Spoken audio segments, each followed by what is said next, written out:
धर्मनिरपेक्ष राजनीतिक दल भारत के संविधान को मानते हैं। आपको अपने प्रश्न को करने से पहले इसको भी समझ लेना चाहिए। बयान झारखंड मुक्ति मोर्चा का बयान नहीं है, प्रस्ताव संगठन और राज्य के हित में हो। 4-6 महीने के बीच में कोई ऐसा मुद्दा ले आती है ताकि महंगाई, बेरोजगारी, जो किसान की जो हालत है उससे, सिंचाई, बिजली, आधारभूत सुविधाओं से लोगों का ध्यान भटका देती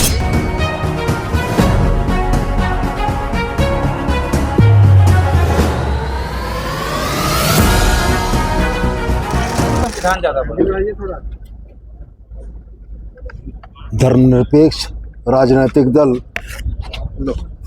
भारत के संविधान को मानते हैं। आपको अपने प्रश्न को करने से पहले इसको भी समझ लेना चाहिए था। सर, आप ही के आगे बोलिए। मंत्री हैं, वो ऐसा बयान इशू कर रहे हैं, हमारा कोई तो सहयोगी मंत्री के बयान के बारे में उनसे पूछा जाए। सहयोगी मंत्री का बयान झारखंड मुक्ति मोर्चा का बयान नहीं हो सकता। मंत्री जी, आज महाधिवेशन होना है, कैसे देखते हैं इसके कौन कौन से फैसले आज? झारखंड मुक्ति मोर्चा का यह 13वां महाधिवेशन निश्चित रूप से झारखंड राज्य की राजनीति को एक नया दिशा देने का प्रयास है। बहुत संघर्षों के उपरांत अपने इतने लंबे राजनीतिक जीवन में झारखंड मुक्ति मोर्चा ने बहुत सारे मुकाम हासिल किए हैं, लेकिन संविधान की पहली प्रस्तावना पंक्ति जब 4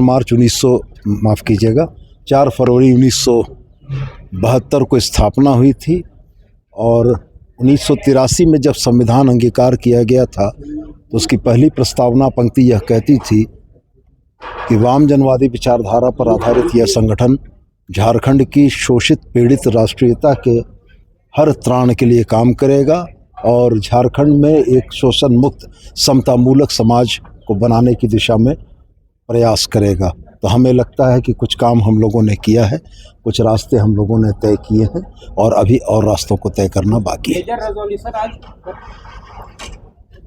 सम्मेलन राज्य की राजनीतिक परिस्थितियों के अनुरूप, जनता की जनभावनाओं के अनुरूप निश्चित रूप से राजनीतिक प्रस्ताव पारित करेगा और यह राजनीतिक प्रस्ताव संगठन और राज्य के हित में होगा। सर, अभी तक जेएमएम जो है जल जंगल जमीन की पार्टी रही है, पर हालिया दिनों में इसका शहरी विस्तार भी हो रहा है, तो क्या शहरी मतदाताओं को देखते हुए कुछ फैसले लिए जाएंगे? झारखंड समूची झारखंडियत को बोध कराता है, चाहे वो शहर में बसने वाले झारखंड के लोग हों, चाहे वो सुदूर ग्रामीण अंचलों में बसने वाले लोग हों। निश्चित रूप से प्रतिनिधित्व संपूर्ण झारखंड का है और झारखंडी चेतना समग्र रूप से झारखंड के शहरों और ग्रामीण अंचलों में रहने वालों में निवास करती है और मुक्ति मोर्चा इसी का परिचायक है। इसलिए हम इस विभेद को नहीं मानते हैं कि झारखंड मुक्ति मोर्चा का जनाधार सिर्फ ग्रामीण अंचलों में। हम यह मानते हैं कि शहरों में रहने वाले जल जंगल जमीन की अवधारणा को मानने वाले लोग झारखंड मुक्ति मोर्चा के साथ थे, हैं और रहेंगे। निश्चित रूप से मेरा यह मानना स्पष्ट रूप से है कि इस देश की लोकतांत्रिक व्यवस्था में जनभावनाओं का प्रतिबिंब होना चाहिए था। जब इस देश में किसानों के लिए कानून लाए गए तो यह कहा गया कि ये किसानों के हितकर कानून है।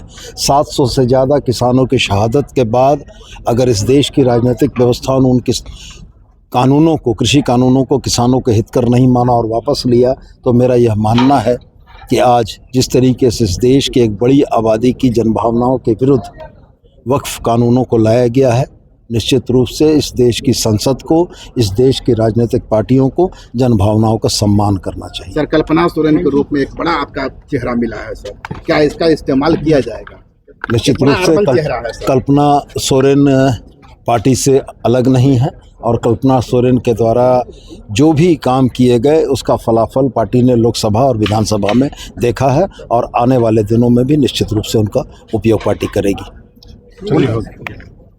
केंद्र की सरकार जब भी पारित करती है जो देश हित में नहीं है, देश की जनता के हित में नहीं है, यहाँ के किसानों मजदूरों के हित में नहीं है, यहाँ के अल्पसंख्यकों, यहाँ के आदिवासियों के हित में नहीं है, हमेशा झारखंड मुक्ति मोर्चा वैसे प्रस्तावों का, वैसे जो काले कानून है उनका विरोध करता है, चाहे नोटबंदी हो या जीएसटी हो या कृषि बिल हो, और आज जो वक्फ संशोधन बिल लाया है उसका भी, वो भी ये सिर्फ और सिर्फ केंद्र में बैठी सरकार मूल मुद्दे से जनता को भटकाने के लिए 4-6 महीने के बीच में कोई ऐसा मुद्दा ले आती है ताकि महंगाई, बेरोजगारी, जो किसान की जो हालत है उससे, सिंचाई, बिजली, आधारभूत सुविधाओं से लोगों का ध्यान भटकाने के लिए बस एक ही इनका मुद्दा है कि किसी तरह से ध्रुवीकरण करो, जनता के बीच फूट डालो, जो हमारे संविधान है उसको, उस संविधान के साथ छेड़छाड़ करो